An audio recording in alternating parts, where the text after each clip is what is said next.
The two most popular men, both over 5'11", got 30 offers of dates between them. See you later. Tall is good, tall is healthy, tall is successful. So don't bother about going to the gym, don't bother about putting on new flashy clothes, be tall. With the speed date over, the men now come to the women's bar to meet them informally. Do you not like those two? The experiment has shown that attraction is driven by physical attributes, which have little to do with similarity or compatibility. Oh, I want to shake him. This isn't your type. He's got a shirt and a pinstripe shirt. Yeah, I know. I don't like him as a person. He's not your type. Well, I would shoot him. Yeah, me too. I reckon we have a little snog. Believe it or not. But there is one scientist who did succeed in predicting facial attraction. Here we are concerned with your facial preferences for male faces. And Dr. Fink's morphing device replicates the effect of sex hormones in the face, moving from extreme female to extreme male. Everyone in the agency was asked to select the most sexually attractive face. So there. Right, okay, this is frame number 287. I think this face tells me that he's not good looking enough to be unapproachable, Yeah. but he is good looking, so I would approach him. Right. This kind of face you have selected is rather the so-called good father face. Someone who is bringing resources to your children. Rather a long-term mate and not a short-term mate. Then, everyone's face was matched to the face morph and given a masculinity or femininity rating. Beth was matched to frame 1096. What Dr. Fink found was a clear attraction of opposites. Males with very masculine faces preferred females with very feminine faces, and vice versa. Are we going to kiss pretty soon? Yeah. When we have the drink? Yeah. Maybe. You won't be able to say no. Really? Simon and AJ are an obvious example. Sex hormones have pushed their faces in very different directions. But the morphing device also predicted attraction between another couple. Match found. Beth and Dave matched for facial similarity. But unlike most similar couples, they also had reciprocal preferences according to the face morph. Okay, I have two faces here. One is Beth and the other one is Dave. It's going to be interesting to look at her preferences. When I look at the frame numbers, this was quite closely together. This was 287 and 255.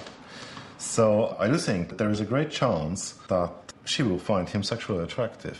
When I compare her face with regard to her femininity, she has been given the number 1096. What he likes is 1098. So I would say, just from the femininity scores, this is exactly his woman. And I think there is a chance for him to get her. I do really think so, yeah. By now, everyone has been informed of the scientific predictions, and Beth and Dave are discussing theirs. In the compatibility ratings, we're 127. A married couple, on average, is 116. So we match scientifically, facially and mentally. Really? Yeah. So I'm suggesting we elope and just try it out. Okay. I mean, I thought you were an arse, and I did write that on my paper. But now I've spoken to you again, you're actually quite nice. I mean, I think you're attractive, and I find you attractive. Well, I think I was quite right with my prediction. I'm not only surprised, I'm really happy. I think they should pay me a lot of money, yeah? But I'm an arse.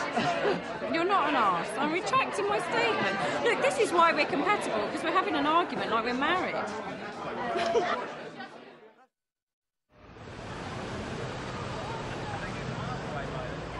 It's 2 weeks after the experiment, and Peter is preparing for a date, but not with Tracy. Well, it turns out I got 2 matches that night, but on the night I thought I only had 1. Later I found out that there was actually a clerical error, and Leanne had matched me, and I had matched her, and Leanne's my girl for this evening.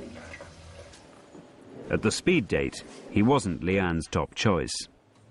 She's only agreed to meet up because her favourite, Steve, is dating someone else. My hobby is stand-up comedy. It's a hobby? Yes, a hobby. I think that's really, really amazing to be able to do that. I'm really into comedy. I always go to stand-up. It's good fun, actually. When everybody shakes your hand and they'll come Yeah, completely. I've been a handshaker in my time. And it's great fun. It's clear that Peter and Leanne have lots in common. I didn't write it down later. I liked him, and we've been having a good old chat about what he does and what I do, and I think that he and I, regardless of anything that happens, I think we could be friends. And that's just the way I feel. Music is very important. For Peter, the scientists have failed. But several other couples from the dating agency have also had follow-up dates. And there's been no shortage of sexual chemistry. Well, this is interesting. We've got some couples here who are known to have ended up kissing after the speed date. But have there been any enduring relationships? The second time I saw her, sort of realised that, no, it's not, no, basically. I really, really don't know what went wrong. I'd like to know. She's a lovely girl, but I just think we would really run out of things or common points of interest. But at the last minute, she had a meeting, a work commitment that she couldn't get out of. He was too young for me. It just didn't work. Just didn't work. That's all I can say. What we know from this study, in fact all our experience, is that the immediate chemical attraction is of priority for most people. They're not necessarily interested in their CQ scores with other people at all. That's way too far in the future for them even to consider. But it's a little bit like taking out pension plans. Maybe it's something you ought to think about, because the long term does matter. Unlike the others, Beth came away from the speed date empty-handed. But she and Dave were intrigued enough by their scientific match to arrange to meet for dinner and give the dating agency another chance. I did give him a hard time at the speed dating, but when I got to speak to him afterwards, I realised that he was actually quite a nice chap and we had a really good laugh. I'll be interested to see how he feels, really, because I think he probably thinks I'm a bit of a bitch. I'm surprised he's even turning up. But, yeah, let's see. Oh, hello. How are you? How's it going? Very Fine? well. Very good. Nice to see you again. Oh, French thing. If Beth and Dave hit it off, it will be the scientists' one successful match. On the CQ test, they shared identical answers on at least 50% of the questions. There was a slight tendency for her to be higher in libido or sexuality, which might suggest that she would make the play in this situation. And what would you like, my dear? Can I have the lobster served extra cruel? Can you poke his eyes out before you kill it? Come on, you must be able to do that. He wants to give it a good scene, too. Yeah. She is so different in these clips that I barely recognised her, as a matter of fact.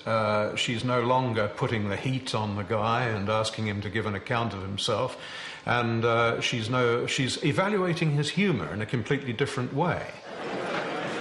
The date went well enough for Beth and Dave to meet up again, a week later.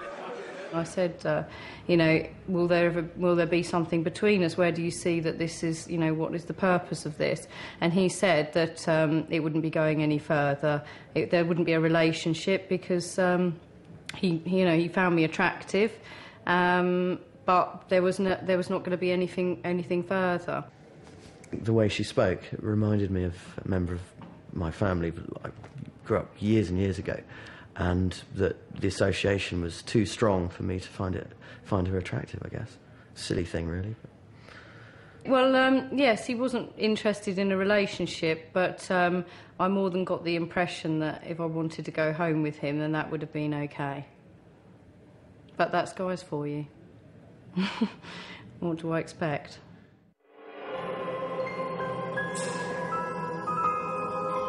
The world's first scientific dating agency has ended in failure. These scientists hoped that their combined efforts could achieve a revolution in dating. But not one relationship has been forthcoming. Could it ever have succeeded? We know that many of the people who saw each other haven't really liked each other and they haven't maintained a long-term relationship. So the question is why? And the answer, I think, lies in the fact of too many variables. And I think they are idiosyncratic and they come from often from early childhood. And they have a very powerful impact early on in the relationship. And so we've got a lot out of this study. There'll be a lot of scientific papers with this wonderful database we have.